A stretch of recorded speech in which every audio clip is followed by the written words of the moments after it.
Now, let's take a look at the differences between different research designs and at the key question of any research design, the question of validity of our conclusions.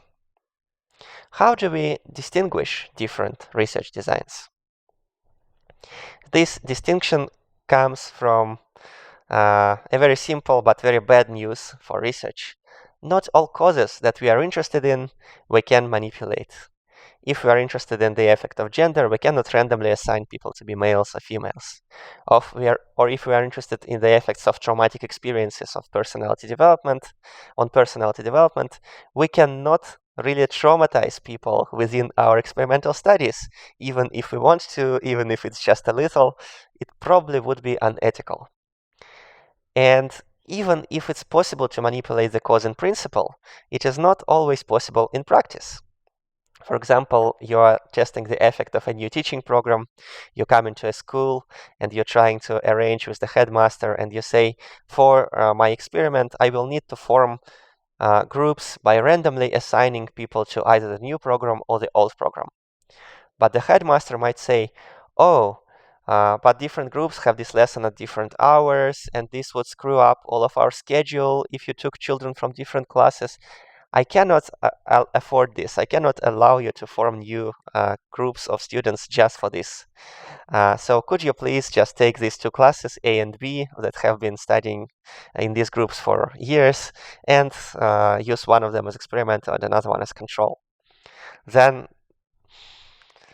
we cannot be sure that children in the two classes are exactly equal or exactly comparable. That's why we cannot completely control this potential confound of individual differences. And as a result, we say that it's not quite a true experiment. It is quasi-experiment. A quasi-experiment, which is an experiment with an intervention, but there is no complete control over the confounds. There is no random assignment, usually. In a true experiment, we manipulate the cause and we randomly assign people to different conditions or the levels of our independent variable, for example, experimental and control group. In quasi-experiment, either there is no random assignment or there is no complete control over this process. And any study where there is no intervention, you don't really manipulate anything, you don't really change anything in the environment, should rather be called non-experimental study. It might be a correlational design or a longitudinal design, and we will discuss those next time. But it is not an experiment. Some people use the term experiment in their articles when they just want to say empirical study. But there are many different empirical studies. So when we say the word experiment, we always reserve it for the type of study when we manipulate the cause and we control the confounds. Anything that is not in line with this principle might be a quasi-experiment or even a non-experimental study when there is no manipulation. Unfortunately, this classification is not the easiest one because there are some types of studies that different authors of different textbooks assign to different groups. For example, what is called a natural experiment. You have two different towns. One town has suffered an earthquake, another town did not, and you are trying to compare those groups. In principle, there is no manipulation, or you don't administer this manipulation. So some people call it natural experiment. Other people say it's just a quasi-experiment, and we will stick to this second approach later on. So don't be scared if there are some types of studies where it's not easy to say which type it is. What kind of experiments do we conduct? Obviously, our experiments can be different by their aim. Sometimes we just want to see what happens, and we call this normally a trial or test when we are trying to introduce some intervention and see what effects it produces. Sometimes it's a confirmatory or critical experiment when we try to replicate someone else's study, or based on the study outcome, we are trying to decide which theory is more likely to be true. Some experiments happen in laboratory, some experiments happen in real life when we come to work or to place where people study. And some studies may be called natural experiments when some changes in the environments happen on their own. We don't really manipulate them. So this is not true experiment anymore. And there are also different types of experiments by the possibility. Most experiments that we conduct in our actual research are real experiments that we conduct in practice. But sometimes we might also be interested in conducting thought experiments.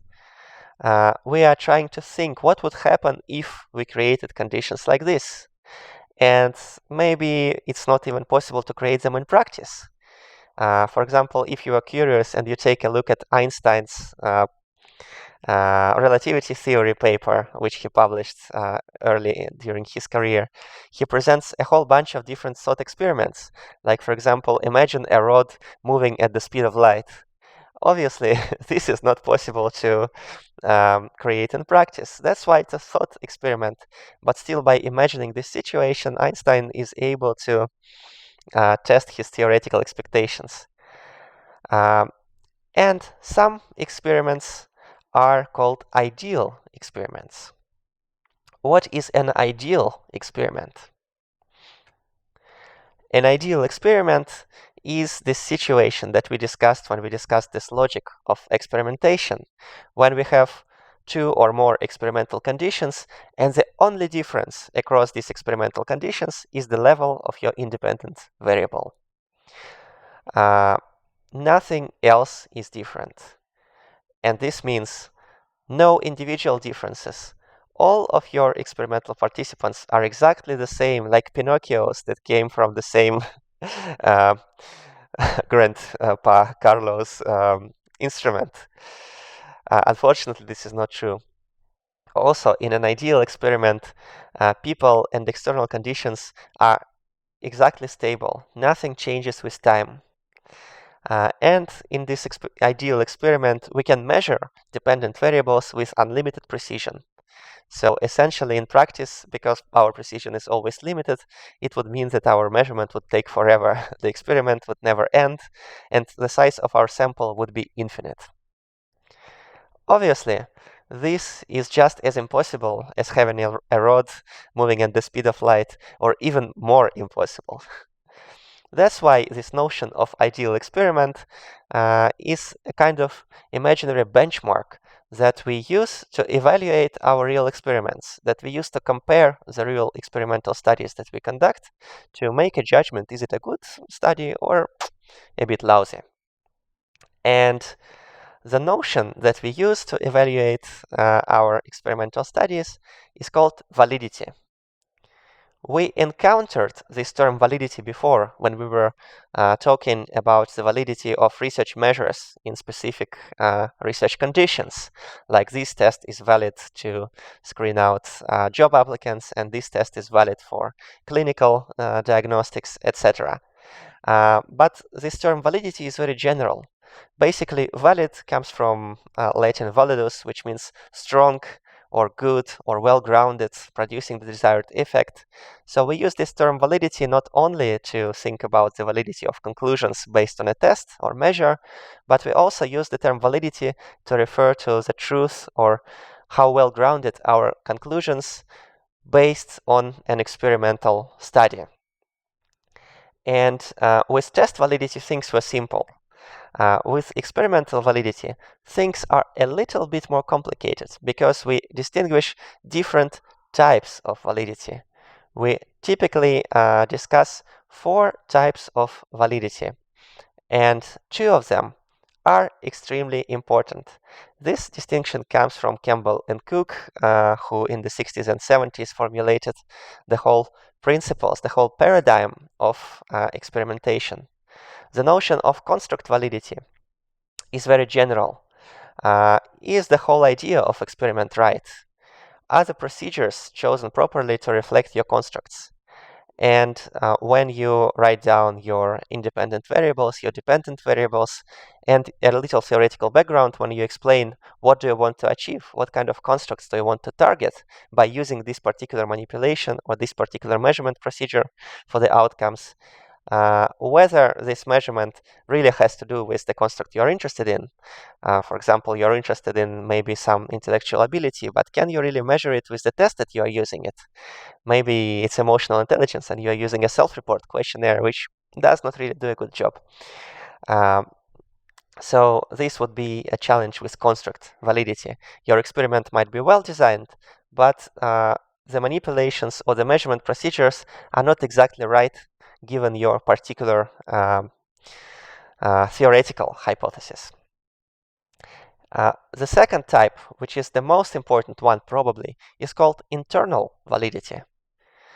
Does this experiment really allow us to make causal conclusion by ruling out alternative explanations? And this has to do with the design of our experiment. Does it really correspond to the ideal experiment? Does this experiment really give us the grounds to conclude that our cause was really the cause of the differences in the dependent variable? And in order to make this conclusion, you need to rule out all the alternative explanations. Now, this is achieved by using a good research design. The third type of validity is called external validity. Are we able to generalize our results to other situations, other people, or other measures of dependent variables? Maybe your experiment is really, really well designed.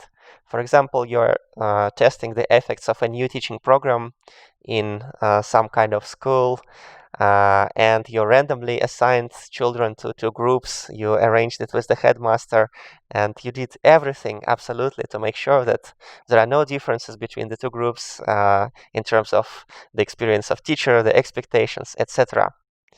But it may turn out that this only works in this particular school because it's an elite school where children and teachers are very motivated. And in a normal, regular school, this might not work just as well. And this is the problem with external validity. Can we generalize our results to other situations, like from laboratory to real life or to other research participants, etc.? And finally, the fourth type of validity is statistical conclusion validity. Do the results of our statistical test really reflect the presence or absence of the true effect that we are looking for? Now, before we approach the issue of different research designs, we need to think about the regular threats that we encounter, the things or the factors that threaten our validity. And these threats were described by Don Campbell in the 1960s. And in order to understand those threats, let's take a look at an example of this problematic study. Here you can see a teacher called Dolores. And Dolores is interested in the effects of her new teaching program. She has written a book, How to Teach Children to Be Obedient, and she came up with a new idea of a teaching course. So what she does is she measures obedience or subject skills in September. Then during the year, she teaches the children. And then in June, she does the measurement again in order to see if there was any change from September to June. And if there was some change at the level of scores or behavioral outcomes, she says, oh, my teaching program is really effective. Children have started to behave. Now, the tricky question is, can we be sure that the change in children's scores or behavioral outcomes is really due to Dolores's teaching efforts? If not, what could be the cause of this change that we observe between the results in September and the results in June?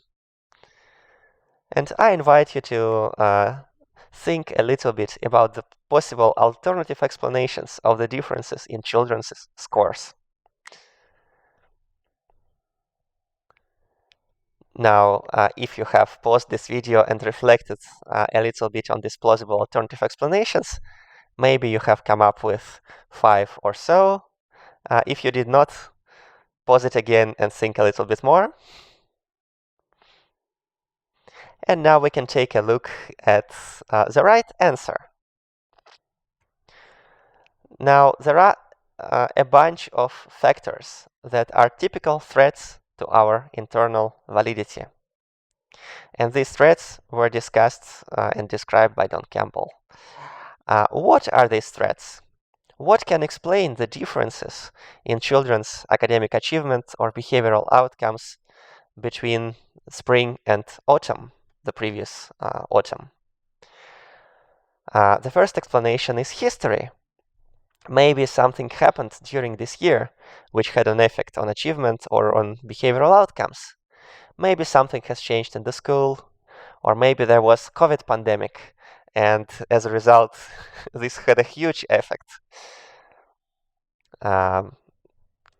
So any kind of background events. Another explanation, maturation or development.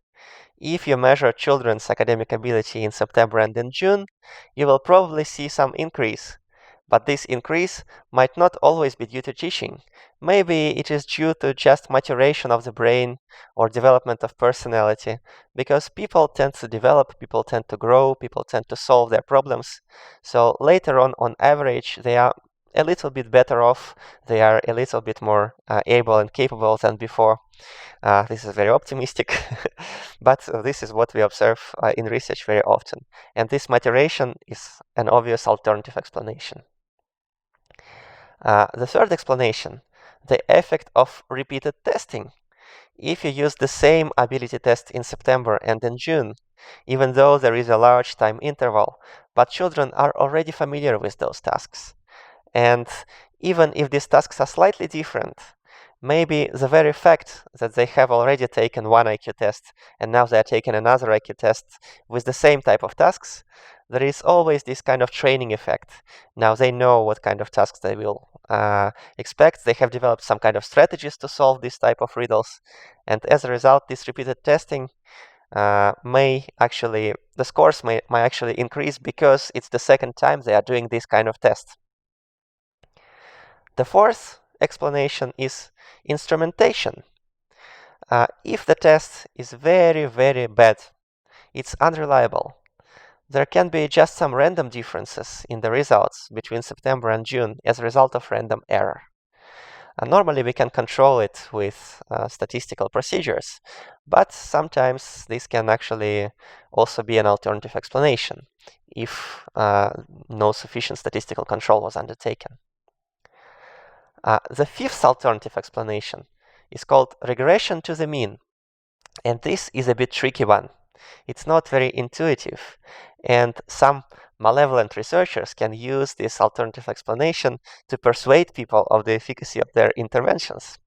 What is regression to the mean? Imagine that in September you are taking two groups of children. You are conducting a test, and you say, okay, this group of children, they have high ability, this group of children, they have low ability. Even if you do nothing and you measure ability again, maybe next month, what will you see? You will actually see that the high ability group has decreased a little bit, and the low ability group has increased a little bit. So you will see that both groups have shifted a little bit more towards the mean ability. Why did it happen? Well, the explanation is very simple, because when you test ability once, your test scores are determined by two things: true score plus random error. Some children in the high ability group, they got higher scores not only because of their true score, but also because of random error. And when you test them again, this random error, which is normally distributed, is supposed to fall in the other direction on average. And this high group will score a little bit lower, and the low group will score a little bit higher. Another example, imagine that you are doing some kind of psychotherapeutic intervention with people who are suffering from some kind of mental health problem. So you test their mental well-being at the moment when they come to you for consultation, and then you test your mental well-being sometime later. And you will see that with time their mental well-being has improved. Maybe it's the effect of maturation because they solved their problem, or maybe it's just regression to the mean. because at the moment when they came to you for consultation, just accidentally they felt that their problems were more extreme than they actually were. So this regression to the mean is an alternative explanation in many badly designed studies. You're taking a group of children with behavioral problems, and after a while you see that things have gotten better. But maybe initially those children fell into this group with behavioral problems because of some kind of measurement error. So this regression to the mean, it's best not to form your experimental groups based on some statistical measurement result. The sixth explanation, selection or non-equivalence between the groups. If you have at school two classes A and B, and you cannot form your groups randomly, you cannot be sure that children in those classes are equivalent.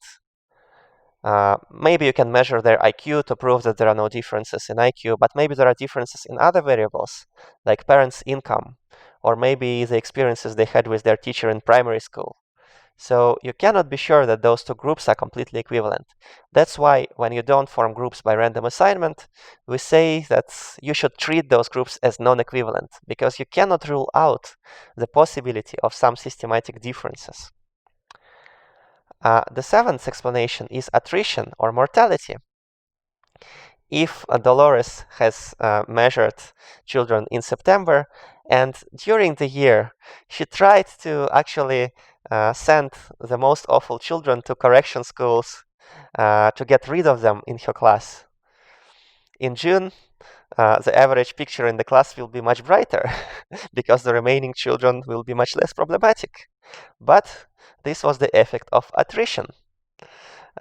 Because the composition of this group in June is not the same as it was in September. Some people got lost along the way. In longitudinal studies, they might die. That's why it's called mortality also. But in short-term intervention studies, most likely attrition happens because people feel that their intervention is, maybe this intervention it does not work. Why should I follow this course if it's not helping me? So this attrition might be connected to your experimental effect. And that's a big problem to control for statistically. And to complicate those things a little further, those threats to validity can actually happen together, and they can complicate one another. And as a result, you have a complete mess. So these are the threats to internal validity. Luckily for us, we can rule out almost all of these threats perfectly by using a good experimental design. That's why we will focus very much on experimental designs in the next hour or so. The second bunch of threats are threats to external validity. And these are basically the problems with generalization. Even if our experiment is really well designed and well conducted, there might be some reasons why we cannot apply this evidence to other situations. What are the factors that underlie this thing? What are the factors that determine why our manipulation works in one context and does not work in another one? The first cause is interaction of testing and manipulation. Imagine that you have tested people's IQ and then conducted some ability training. Then you are trying to conduct the same training with new group of people who have not been tested, and it does not work. Why? Well, maybe people who got tested on IQ, they got interested by this whole thing, and they were motivated to increase their ability. So your manipulation might only work with people who have been tested. Another problem is interaction of selection and manipulation. And this is a situation when your teaching program, which is very experimental, works well in an experimental school, but it might not work in the regular school. Because children are different, motivation is different than children and the teachers, so it only applies to people with certain characteristics who participated in your original study but did not participate, but do not are not so often found in real life. That's why when we conduct our experiments with psychology students as our participants, we can never be confident that normal people are exactly like those psychology students. So we cannot be confident that our results generalize. A third type of problem is interaction of settings and manipulation. In a very nice, white, isolated laboratory with very clean walls, no sounds, and no light and whatever, your intervention works perfectly. But as you move from this ideal laboratory to real life, you see that actually it works very differently. Because maybe the laboratory itself has a strong effect on the way people behave, or maybe it forms some expectations, etc. So some things work in laboratory but not in real life, and vice versa. And that's interaction of settings and manipulation. Sometimes we also have interference between different treatments. If you are conducting your manipulation in a certain order, it might work, but if you are doing the same bunch of things but in a different order, it might not work. And then another researcher who is trying to replicate your study fails to do it, and he says, oh, maybe that original researcher was actually a crook. But that's why you need to describe very carefully your procedure, all the little details that are needed for other people to replicate your study. And finally, this list was compiled by Campbell and colleagues, but if you look at the textbook of Shedish and Cook, who actually developed this Campbell's approach, they introduced another threat to external validity: interaction with outcome. Imagine that you're doing some training that is supposed to increase emotional intelligence, and you're measuring the outcomes in an experimental and control group with a self-report test, and you see that the result is significant. But then another person is measuring emotional intelligence with objective tests, where people are given, for example, emotional faces to recognize, etc. They see that it does not work. So it works when your dependent variable is measured with one measure, but it does not generalize to other measures of dependent variable. And this is also a potential problem. So these are the threats to external validity, basically that threaten our ability to generalize to other situations, other people, other measures. And unfortunately for us, these threats are very difficult to control. We cannot really control them by using a better experimental design. We can only think about them, think about potential problems, and we can replicate our study in another situation, in another setting, with another bunch of measures. And this way we can be sure that there is external validity. So unfortunately, there is not much we can do about external validity. That's why in the next section of our discussion, we will focus on internal validity mainly, and we will discuss research designs that allow us to control for these threats to internal validity that we discussed before.